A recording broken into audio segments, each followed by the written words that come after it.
Bonsoir à tous, bienvenue à UGC Ciné-Cité Léal. Je suis ravi de vous retrouver ce soir pour une nouvelle projection de ce petit festival estival où je choisis quelques films à vous présenter. Et alors en France, on aime bien en général, enfin un peu partout, on a remarqué, mais en France, on aime bien classer les films, faire des parades, etc., etc.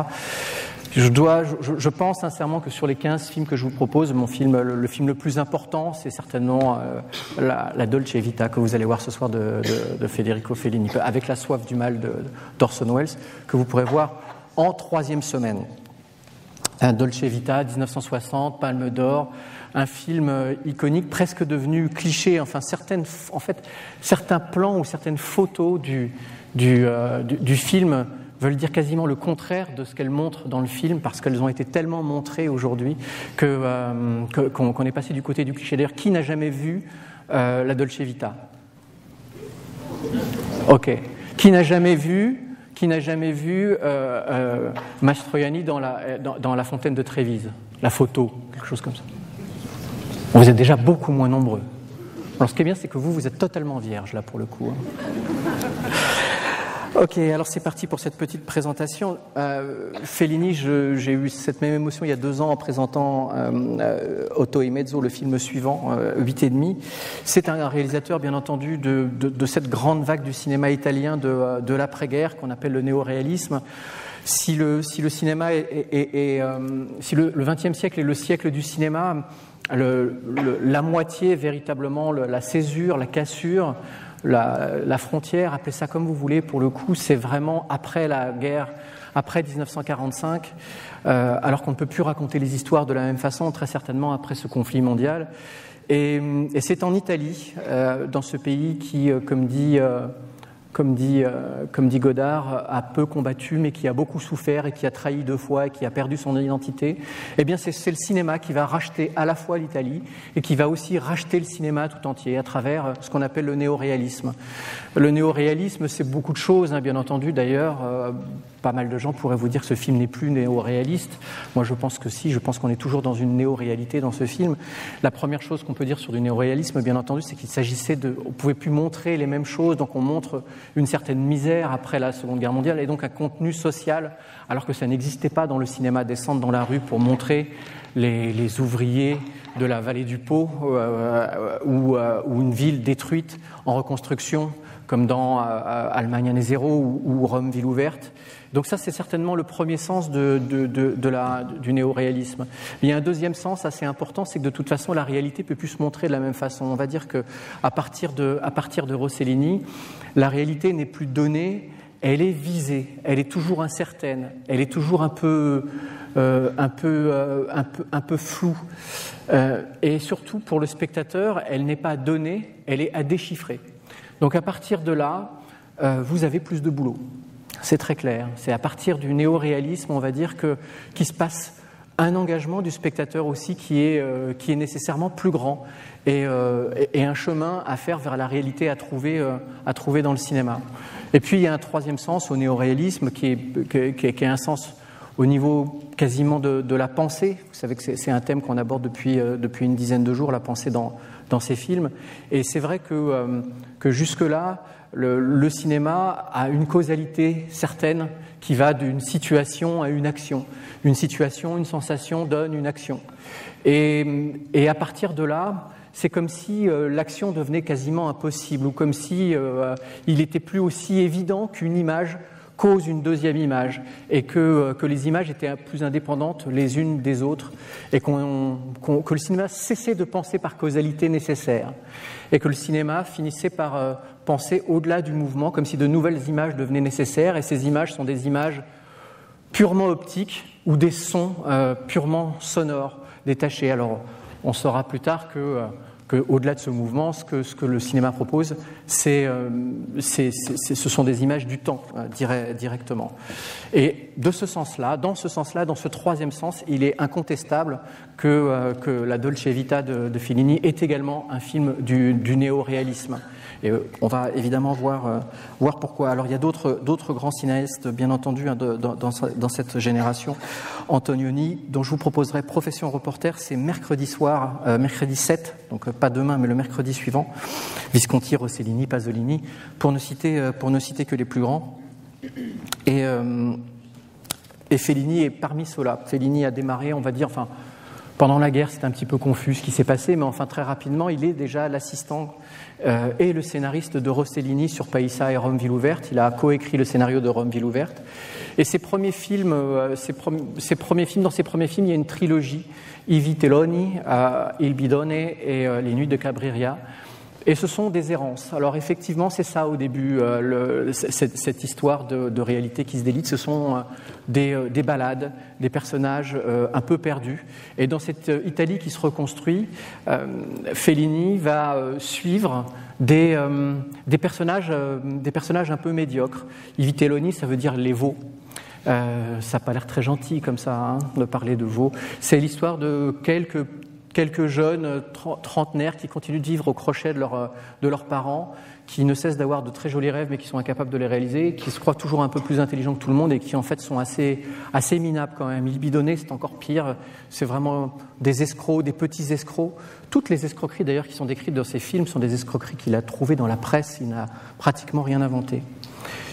Mais ce qui est très intéressant dans ces personnages et ce qui est très singulier dans le cinéma de Fellini, c'est la distance qu'il a vis-à-vis de ses personnages, ou plutôt justement l'absence totale de distance, on va dire une subjectivité complice. On n'a pas cessé de parler de sympathie comme mode de connaissance pour connaître. Bergson dit que la sympathie est un mode de connaissance avant d'être un sentiment, c'est-à-dire qu'être capable de se mettre à la place de quelqu'un, c'est la possibilité de le comprendre et de le connaître. Et il y a une subjectivité assez unique dans le cinéma de Fellini qui consiste à se mettre tellement près de tous ces personnages que c'est une description d'une humanité pas très glorieuse et pourtant si humaine et finalement si aimable, sans jugement de valeur et en même temps avec incontestablement un regard éthique qui consiste à dire que les actions que ces personnages mènent ne sont pas de bonnes actions. Il n'y a pas une distance de ce point de vue-là, il y a un vrai sens quand même du bien et du mal, à mon avis. Lui dit « je ne juge pas ». Il ne juge pas, effectivement, il y a vraiment un rapport de proximité avec les personnages qui fait qu'il ne les juge pas, mais il est incontestable qu'il ne juge pas des personnages tout en disant « ils ne font pas le bien, ils font le mal ». Il y a donc ces trois films, et au milieu de ces trois films, il y en a un quatrième qui s'appelle La Strada, qui est un film où il va rajouter une dimension qui va pouvoir donner le sens à ce que va devenir son cinéma après, cinéma fellinien à partir de la Dolce Vita. Et La Strada, c'est donc, on suit un personnage, qui est joué par Anthony Quinn, et qui est un forain brut de décoffrage qui parcourt les villes et qui se produit en spectacle.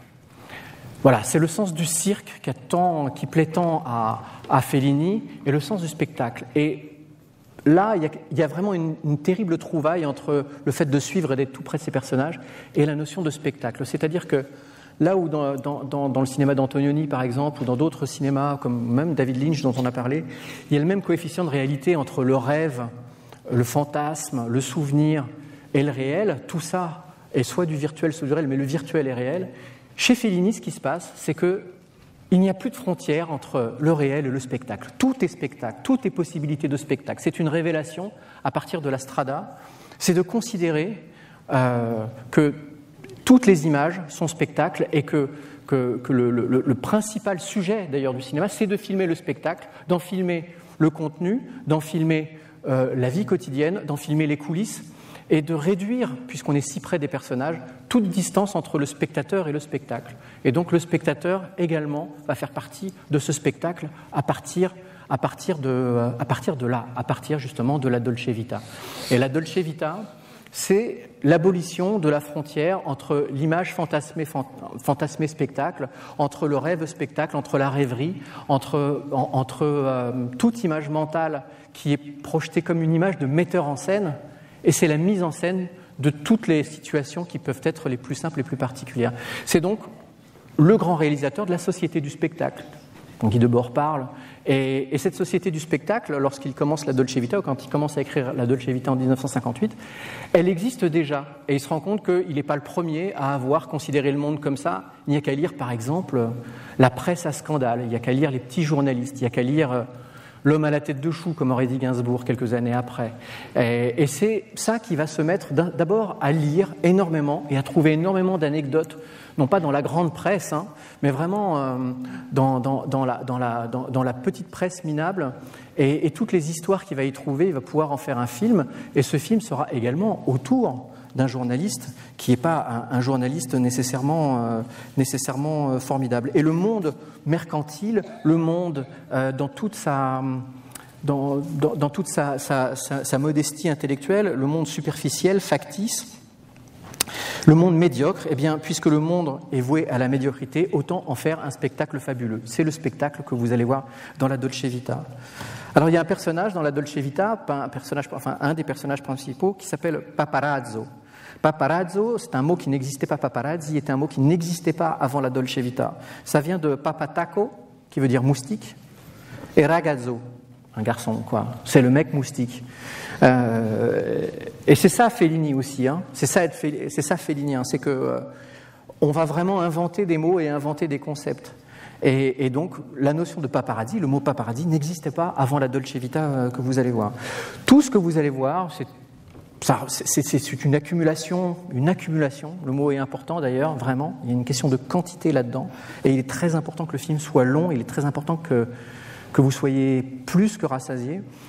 L'ensemble des scènes sont des scènes qu'il a donc pris dans des faits divers. La scène, alors je ne vais pas vous spoiler, tout va bien, mais donc, la scène d'hélicoptère, qui est une scène où un Christ est suspendu à un hélicoptère et dans le ciel de Rome, est une scène qui a réellement existé en 1958, 2 ans avant. Il avait trouvé cette scène absolument incroyable parce que la télévision en avait fait un spectacle, il a repris cette scène. Au passage, je trouve ça assez drôle.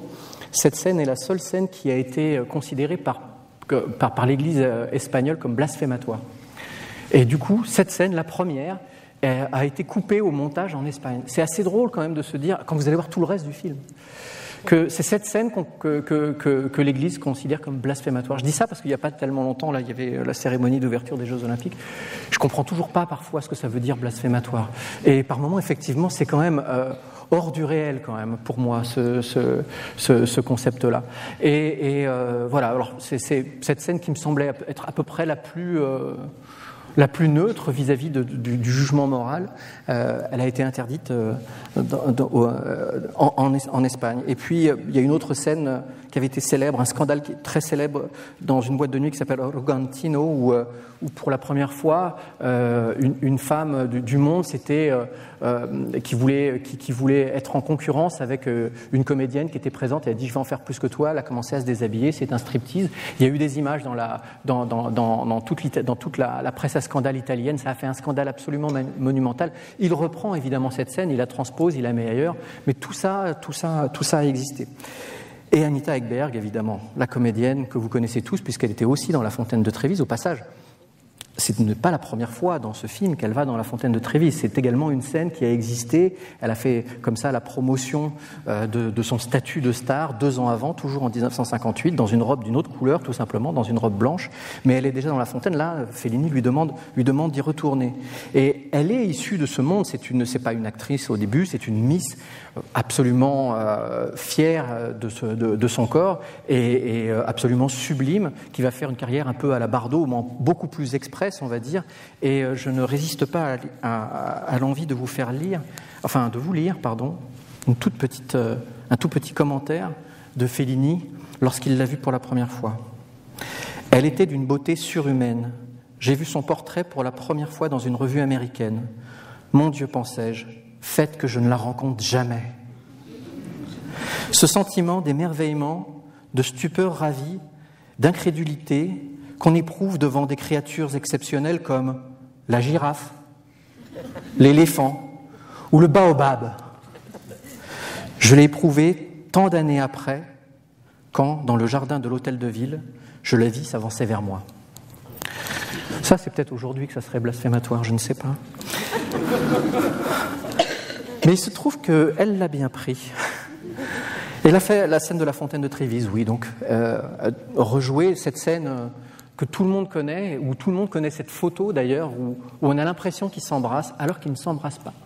Ils ne se sont absolument jamais embrassés. Ils passent 2 séquences de ce film à à se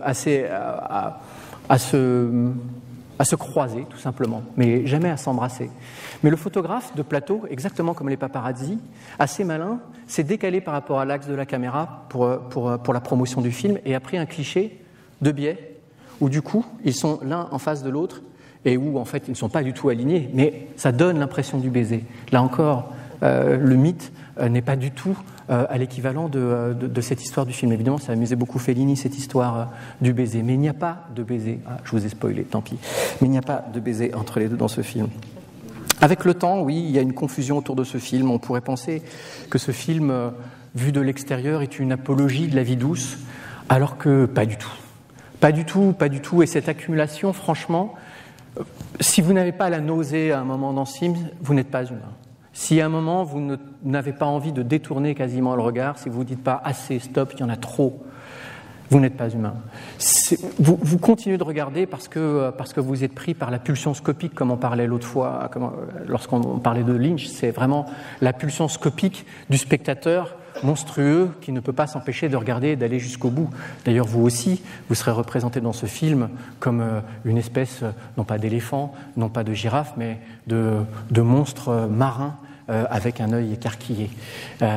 Mais cette image fait vraiment que tout ça ne peut pas bien se finir, non, incontestablement. Le film se termine aux enfers de Dante. C'est pas dit comme ça, mais c'est la réalité, c'est comme ça que ça se passe à la fin. Dans les enfers de Dante, les voluptueux qui se retrouvent en enfer se retrouvent livrés à un vent éternel, un vent assourdissant qui se pose sur leur bouche, ils ne peuvent donc plus s'exprimer, et ils couvrent également leurs oreilles et donc ils ne peuvent absolument plus rien écouter. Ce vent qui parcourt tout le cinéma de Fellini et que vous allez retrouver bien entendu dans ce film. Couvrir la voix et couvrir les oreilles, c'est d'ailleurs pas très difficile dans le cinéma italien de cette époque parce que ce qui peut paraître quand même absolument extraordinaire, c'est que dans ce cinéma, y compris en 1960, et tous ces réalisateurs, que ce soit Antonioni, que ce soit Rossellini, à partir de Rome ville ouverte, n'enregistrez pas le son en même temps que l'image. Le son était toujours post-synchronisé. D'ailleurs, Fellini dit « Moi, ça ne m'intéresse pas que les acteurs connaissent leur texte par cœur. Je leur dis plutôt « Écoute, pendant 6 secondes, tu comptes jusqu'à 6 avec un sentiment d'amertume. Puis, tu comptes jusqu'à 29 en rajoutant un peu de mépris. » Et puis, on se débrouillera pour mettre la voix là-dessus. Et il est courant dans le cinéma italien du néo-réalisme, et encore, d'ailleurs, c'est assez... on a vu un film de Bellocchio il y a assez peu de temps, et encore très tard dans le cinéma de Bellocchio, il y a cet esprit très décomplexé du cinéma italien à poser la voix d'un autre comédien sur la voix de l'acteur principal. Ce qui fait aussi que le cinéma italien a pu travailler avec des acteurs qui venaient d'autres nations, notamment des acteurs français. Voilà, Michel Piccoli, quand il est traduit dans le cinéma italien, c'est une voix très aiguë qui n'a strictement rien à voir avec la sienne. Alors comment il est possible que ce cinéma ait pu être aussi grand alors qu'il n'enregistrait pas la voix et la langue de Dante et d'Ovide? Eh bien, Godard le dit dans son Histoire du cinéma, dans un des plus beaux passages de l'histoire du cinéma de Jean-Luc Godard. Il dit c'est simple, la voix, la langue italienne, la langue de Leopardo, la langue est passée dans les images. Et c'est ça qui donne toute sa grandeur. Voilà, vous allez passer près de 2h30 avec la Dolce Vita. Je vous souhaite une très bonne séance et je vous dis à demain pour l'étau de Serebrennikov. Bonne soirée à tous.